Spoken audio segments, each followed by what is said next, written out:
In all honesty, still to come. We have some of the state models in place. Our CRM is built. That the CRM is the database of record for the state.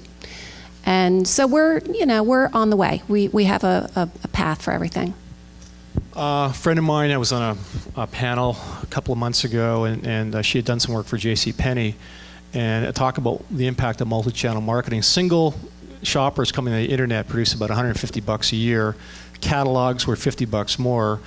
Retail-only shopper was equivalent to a catalog shopper, and then if someone came through two channels, there was an exponential growth of $450 to $600 a year. Three-channel shoppers who used either internet, catalog, retail store was almost $900. It's pretty interesting. And 1 + 1 does not equal 2. Look at the response rate lifts that you're getting. So email response rates, slow, 1%. You add the catalog response rate, a little higher, obviously, because people look forward to those catalogs. But when you put the email and catalog together, you get a lift of 20%. So interesting. I think from a consumer standpoint, when you and I were talking about this, J. Crew, Pottery Barn, Land's End, I get catalogs and I get emails. Yep. And it works for me. And clearly they know it works for them as well. I mean, I know what's in it for me. I get better discounts sometimes when I get special emails. Is the email before or after the catalog, or does it mix? Honestly, I stopped paying attention, even though I'm a marketing professional.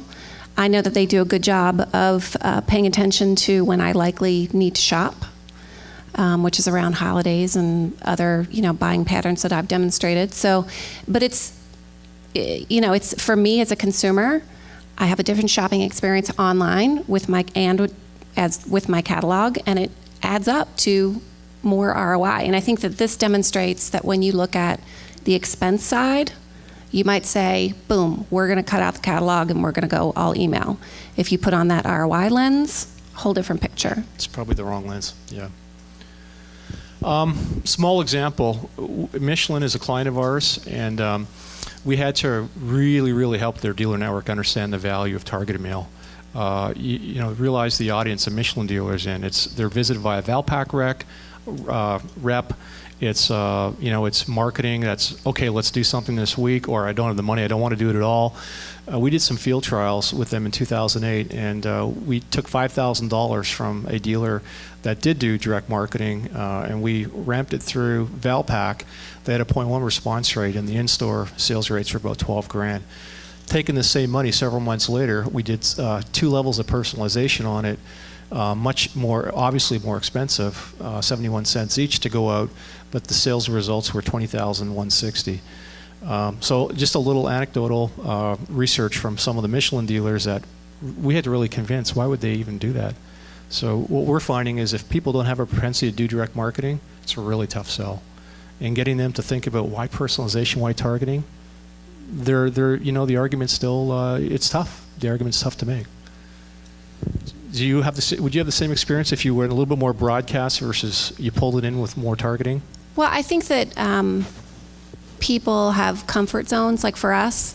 So we have Valpak in our community, and they're selling to our franchisees, and they have a message that has been crafted in a specific way.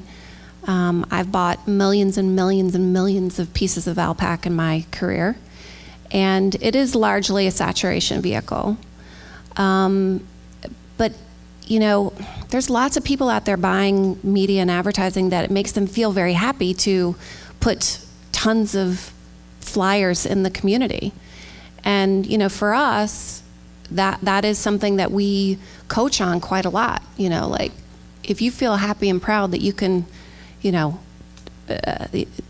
can put out 15, 20,000 pieces, that's great, but look at the other picture of productivity. And think about it from that direction. So it's challenge across the board, I think. Yeah, it can be a tough sell. So we get asked this question all the time, and where's Cynthia? We wrote about this recently. We get asked all the time, how to use offline and online tools together. What we're seeing here is we're seeing realtors put their social ad or social links on their marketing collateral. We're seeing obviously website addresses. People are using mail to push to websites. It's amazing, the mail we see through our system. It's driving people to a web offer, a web coupon, a online survey, redemption, send your email to us, get information, sign up for a newsletter, and we've even seen one that people use direct mail to get them to leave comments on their website. So this whole ranking and rating that Jeff talked about. Interesting. You know, we get asked this a lot. Our call center takes calls on this. What's your feedback? I mean, are you using mail to drive online? Yeah, definitely. When we feel confident that the online content that we have is relevant and valuable, we absolutely want to do everything we can to get people there. Because, you know, you have a limit to what you can express on a printed piece. So even if the content is completely variable, you probably haven't written a 10-page dialogue, and you can do a lot more in an online environment if it's structured in a way that it's relevant, it's engaging, all that kind of business. So, yes, we are trying to make that circle of life happen. Let me ask you a question. A lot of our clients use mail for acquisition, and they use online, email, or other forms for retention. Do you see it that way or not? I don't have the same view. I don't think that there is a channel that you can allocate to an activity. I think that channels are just a way to communicate with different individuals. And when you test into, okay, I have this niche that I've identified that I want to communicate with, figure out how they like to communicate and use that channel. I mean, it all goes to consumer preference, because I think, as somebody was saying earlier, many years ago, double digits ago, brands had the power. That is not true any longer. Consumers have the power. They drive the dialogue of what happens about your brand, and if you're listening to them, and if you communicate with them in the way that they prefer, even if whatever they're saying about your brand is not the greatest, it's better than nothing. Okay. I want you to talk about one tool that you use. You folks are heavily into demographics in terms of, your buyer personas. Talk about how you get at them and target them, because you're one of our few clients who goes to this level of sophistication. We have, so the screenshot is from a solution, an integrated solution in the portal called MapMail, and it allows a really tight focus on list generation. And we have a tool that we have built internally called the MIR, the Market Intelligence Report. We have an acronym for everything at Sylvan, so it's one of like 1,000.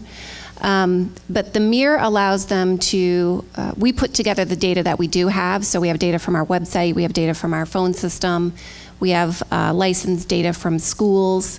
So we've combined this into a report that allows them to get insights, make very educated guesses about where they should be prospecting. And so if they are going to, if their MIR says, you know what, focus on these 5 schools, they can go into this tool. And we do recommend take the insights that you learn from the MIR and go in here.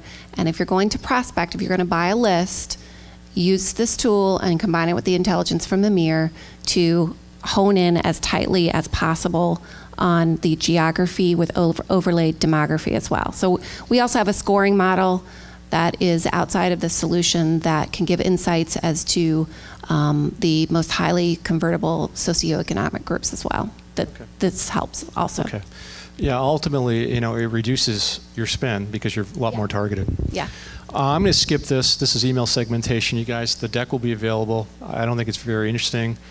Well, it is.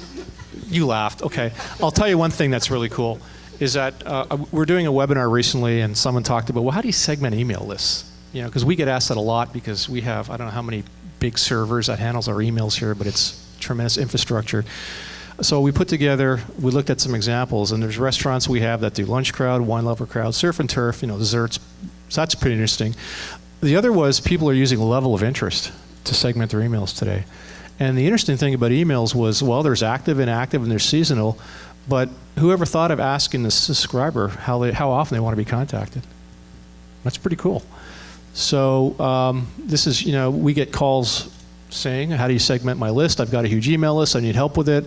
So our team works with them and looks at how it's sliced and diced, and to be able to help them understand how to do that. So I thought level 4 was good. Power to the people.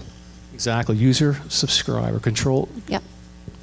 All right, I'm going to let you almost have the last comment.